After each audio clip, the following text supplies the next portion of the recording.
All right, how we doing tonight, people?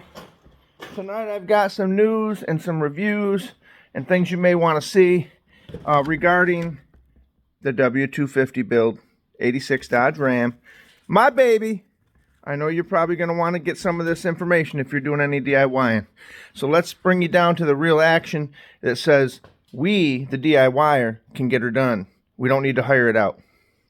We don't need to hire out some things because we want to try to do things ourselves. We don't want to try to hire everything done and say, when you get done with it, oh yeah, I had so-and-so build that for me. You want to be the type of person, if you're a DIYer, that says, hey, take a look at that, or you get someone that acknowledges it and you can say, I put the hard work in. I got up off my ass. I'm the one who said, I'm going to go get her done for me, the DIYer. Let's take a look at what we have today. What we've got today, people, is, as you know, I've been working on this. This is a driver's door, okay? This is a driver's door. This is an 86 Dodge Ram driver's door. And let me tell you, it may look a little funky right now, but if you could have only seen this door in the beginning, when I bought this truck 3 or 4 years ago now, the owner told me the only thing wrong with it was his dad, who had owned the truck since new, had backed the truck up with the door open, and when he did, he hit this right here, and it drove this forward, and it drove this one forward, and what it did was it buckled a big buckle in the middle of this door. Through extensive work and extensive tooling, I've got this. This is not a Bondo buggy. This has all been pulled out properly, and all you're seeing here is such a thin skim coat just to get the transitions of the metal back perfect. That's really what you're seeing. We did the work pulling this out back and getting it where it needs to be. On this side over here, let's show you down here. This was really, really wrinkled in here, and I took the Vevor dent puller and got that all pulled out. Now, as you see how smooth that is, with the, just a skim coat on there too, just to get it back to where it was. But going over this door, what I got thinking about was all the advice and all the help I've got on the university YouTube. And particularly, there's a guy on there, SWRNC, my friend Pete. He has a DIY auto school. And I've been going to his auto school for the last 3 or 4 years, learning and getting the knowledge. But you have to put the knowledge to work, people. You can't just sit there and say to yourself, now I see how it's done, and I'm just going to sit back and say, well, I can't do that. That's too hard. That's nothing I can do. If you say things like that, if you do things like that, your mentality can't do mentality. You'll be able to say to yourself, I can't do it. I thought I could do it, but this looks too hard. The first step to being successful, it's right there. You have to get through that mental block, the comfort zone that says, I don't know, I don't think I can do that. Boy, that looks hard. He must have had years and years. Yeah, he has had years and years of knowledge. Yes, that guy doing it, making it look easy, has done 1,000 of them. And the reason why is because he originally started out and stuck to it.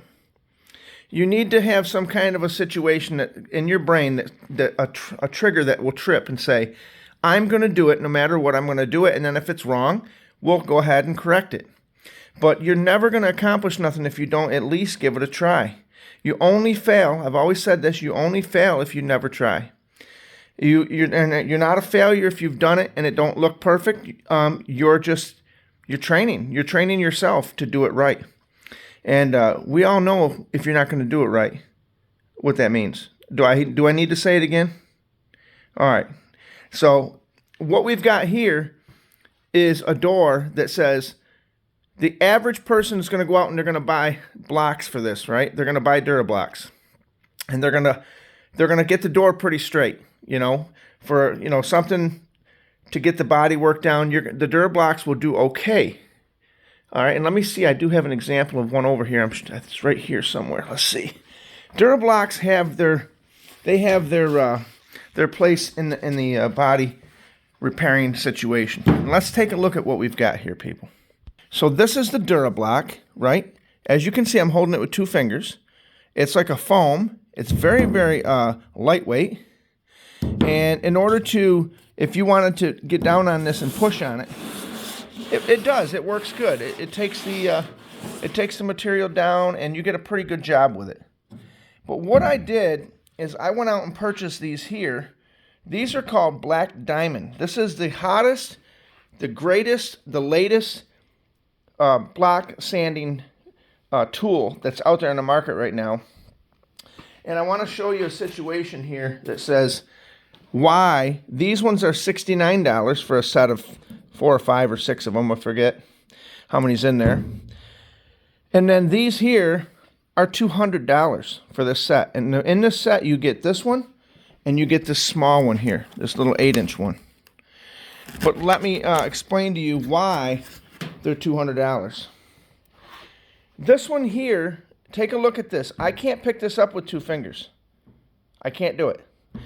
This is significantly heavier. Look at that. It's got that heavy, dense, it's like a dense rubber. And when you push this across the panel, the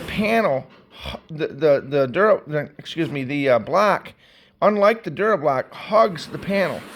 It drapes over the panel and just, you can imagine when you're using 2 hands. This really gets it laser flat. The other thing that's unique about this situation with this particular block, okay, let's get in here and take a look at what we got. With this block, you get multiple rods that come with it, right? What these rods do, people, is they stiffen it up. And these rods go right in the very end here, okay? They go right in the end, as you see, okay? They get pushed all the way in.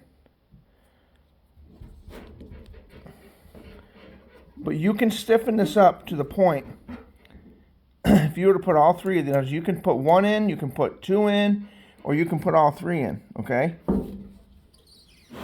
And what this does, hold on, we're going to push these in all the way. What this does is, you notice now that's really not flexing like it did before. This is more rigid now, similar to this. Where this one, on this, you notice on this Dodge door, it has like a little arch to it. If you pull these out, okay, get these out of here.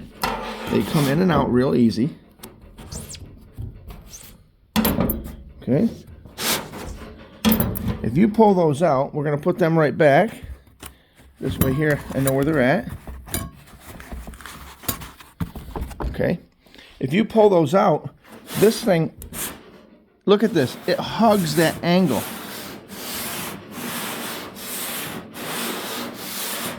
That right there, I can't explain to you other than if you were to put your hands on that block and put your hands on that other DuraBlock right here, and you run it across the door, you get a really decent job with this. Don't get me wrong. I'm not knocking DuraBlocks. They're good for certain things. They're really good. You could do a modern day, just a collision job. You could get that done. You could get it done. But when you're trying to bring this project back to better than new, right? You want it laser flat. You want it looking really good, because remember, people, the paint job is the prep job, if you know what I mean. Your paint is only going to look as good as how well you prep that job. So when I have the whole truck to block sand out, I went and got me something that says, I know for $200 that it's going to be laser. And I do mean laser flat. So we got the Black Diamonds. We're very happy with them. They have a much better grip to them as well, and they're sturdy. It isn't like it's like this one's like holding air. You know what I mean? You have to really put extra work into it to get it to work. Where this one here, just pushing it, doing the motion, the weight of it will glide across and do the work for you. But just wanted to encourage you, just wanted to bring you up to speed on what was happening with the DIY 1986 Dodge Ram. I haven't forgot about it. Even when I've been working, it's been on my mind, okay? I've been home in my mind working on the project. I've been thinking about it, how I want to do things. I've been coming up with a couple different options for a color.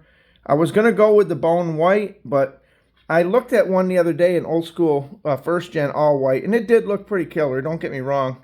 But I'm thinking about going with, this truck originally was gray.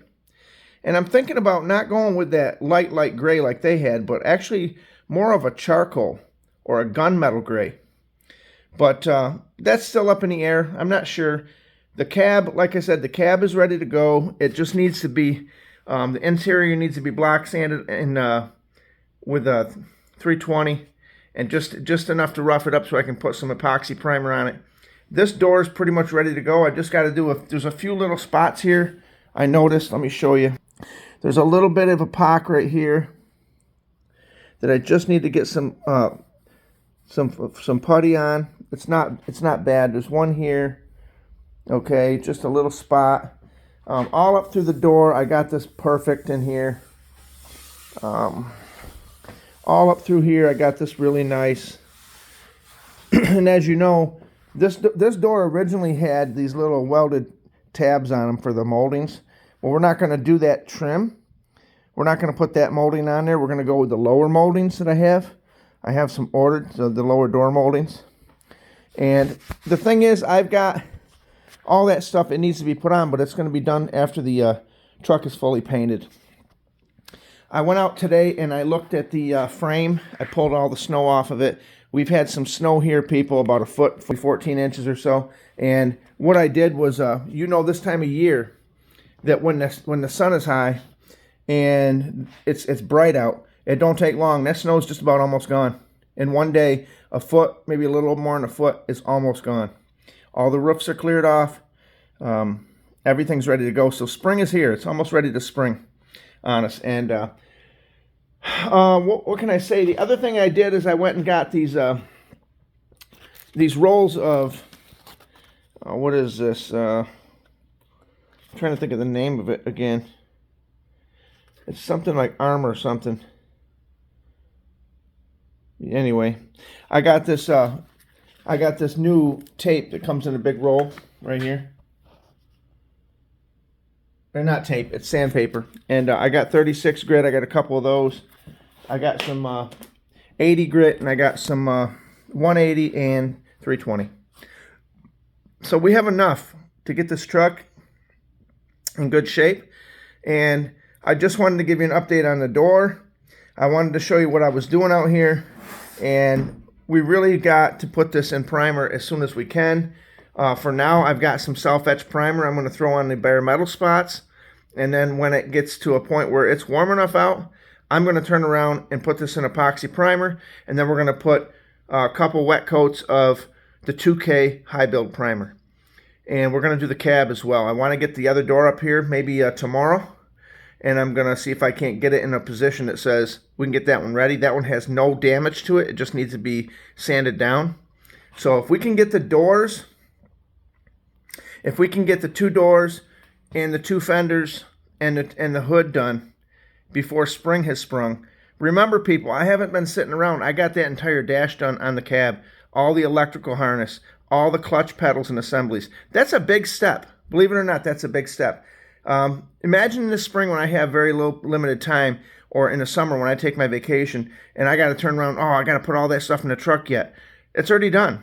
I took the time in the winter now, and every time I got home, I did one little thing on it and capitalized. I didn't forget about my other chores or my other projects, but I capitalized on the cold weather, saying, let me do what I can do during the cold weather, and then when it's paint season or warmer season, I'll be able to get her done. And then hopefully by the end of summer, you're going to see a truck that's on the frame, a body that's fully assembled and fully painted. And from there, we may work on it through the rest of the fall and see if we can't get it in a position that says, hey, we can turn the key on that baby. And definitely by 2025 spring, that thing will be on the road. But we're not trying to rush it. We're trying to do it right, because if you ain't doing it right, you ain't doing it. That's the bottom line. You're not doing it. So I'm going to do it and do it right so I can sit back and say when I'm done, and it was definitely done right. And I definitely gave it my all, and I definitely gave it my best. And the biggest thing I did was I got my mind right. I got my mind in a position that said, failure is not an option. I'm not going to sit there and be a quitter and give up. I'm not going to just go in the house and sit down on the couch and watch TV. I'm not going to do that. I'm going to say, if there's one little thing I can do, I'm going to get her done, people. Because the one thing I do have is a lot of energy. You know, I have a lot of energy, and I have a lot of go get 'em attitude, and my perspective is there. So if I can turn around and use that energy and use that to my advantage, I'm going to get her done. I'm not going to sit there and play around. Let's get you one last look at this door, because it's Friday night. I need to go make me some cabbage, some fried cabbage. So here we go. Take a look. Yes, sir. We got the Black Diamond. Okay, Black Diamond. Let's get you a look at the deal here. We'll give them a little shout out. Black Diamond. Of course, I write my name on everything. That's mine. Black Diamond flexible sanding blocks. BlackDiamondBlocks.com. And let me tell you something. I do not regret it. That was a good purchase right there, people. The door is looking beautiful. The door is really, really, I can't describe it other than you running your hand across it. You wouldn't know. But she's really, really coming to fruition. Tomorrow, this thing will have primer on it. In the high sun time tomorrow, if we get any kind of weather that's warm, I'm putting the primer on it. It's going to be getting ready to be basically screwed onto the cab and ready to go. So this will be sitting on the cab. We got all the glass out of it. We'll be getting the rubber and stuff ordered for it. But this is your boy Bry. I had to do the review on the Black Diamond flexible sanding blocks, because look at them body lines, people. Now, I know there's dust and stuff on it, but the real true thing will be when the primer gets on it. You'll be able to see it. And we're definitely not trying to hide nothing. We're trying to say, hey, we brought this back, and this is a California Survivor. This thing's going to be a nice truck. I can't wait to ride this down to the local store that I call my favorite store, the Y Hill Inn, and get me an ice cream or get me a chili dog or something, and hop out in this truck and say, hey, I built that, people. But this is your boy Bry. I got to go.